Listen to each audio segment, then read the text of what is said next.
భగవద్గీత గీతామకరందం 3వ అధ్యాయం 1వ శ్లోక ప్రారంభం. ప్రకృతిం పురుషం చైవ క్షేత్రం క్షేత్రజ్ఞమేవ చ ఏతద్వేదితుం ఇచ్ఛామి జ్ఞానం జ్ఞేయం చ కేశవ. అర్జునుడు చెప్పాను, ఓ కృష్ణ, ప్రకృతిని, పురుషుని, క్షేత్రమును, క్షేత్రజ్ఞుని, జ్ఞానం జ్ఞేయము చేయుచు వీటినన్నింటినీ కూడా నేను తెలుసుకొని కోరుతున్నాను. అర్జునుని వేణు గురించి భగవానుడు వినుగోరిన ప్రకృతి, పురుషుడు, క్షేత్రము, క్షేత్రజ్ఞుడు, జ్ఞానం, జ్ఞేయం అను ఈ విషయముల గురించి తెలియజేయను. ఇదం శరీరం కౌంతేయ క్షేత్రమిత్యభిధీయతే విసర్జ్య వ్యతితం ప్రాహు క్షేత్రజ్ఞ ఇది త్వతా.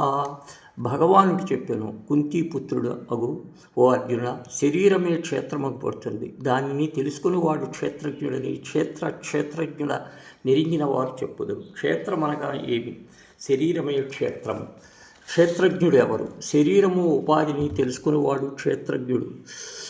క్షేత్రజ్ఞం చాపి మాం విద్ధి సర్వక్షేత్రమే భారత క్షేత్రజ్ఞ ఏ జ్ఞానం ఎత్ర జ్ఞానం మతం మమాం. అర్జున, సమస్త క్షేత్రములందును క్షేత్రజ్ఞునిగా నిరుగుము. క్షేత్రజ్ఞులను గురించిన జ్ఞానమే ఏది కలదో అది ఏ వాస్తవమగు జ్ఞానమని నా అభిప్రాయం. సాక్షాత్ పరమాత్మమే కాబట్టి పరమాత్మ ధర్మము ఎత్తని తెలియచేయుచుంది. సమస్త ప్రాణుల హృదయమును సాక్షిరూపమునుగా వెలుగొందుతున్నాడని తెలియచుంది. ఒకనొక ప్రాణి అందే ఇతడు నివసించున కాదు, సర్వప్రాణులందు. భగవంతుడు జడరూపుడా, శూన్యరూపుడా, చిన్మయ రూపుడు, ప్రజ్ఞాస్వరూపుడు, క్షేత్రజ్ఞుడు. ప్రపంచ జ్ఞానము వాస్తవమే.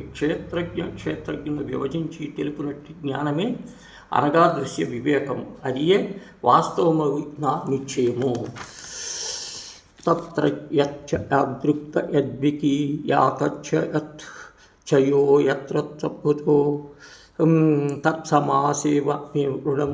ఆ క్షేత్రజ్ఞం ఏదియో అటువంటి ఎట్టి వికారము కలదో, దేని నుండి ఏ రీతియో ఉత్పన్నమైనదో ఆ క్షేత్రజ్ఞుడు ఎవడో, ఎట్టి ప్రభావము కలవాడో ఆ విషయములన్నింటినీ సంక్షేపంగా నా వలన తెలియను.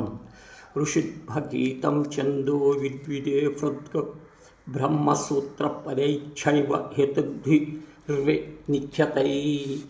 తాను చెప్పదలుచుకున్న క్షేత్రమును, జ్ఞానం యొక్క మయమును తెలుపుటకు భగవానుడు అనుభవజ్ఞుల పర్వములను, వాక్యములకు తార్కణములను చెప్పుచున్నాడు. అంతే.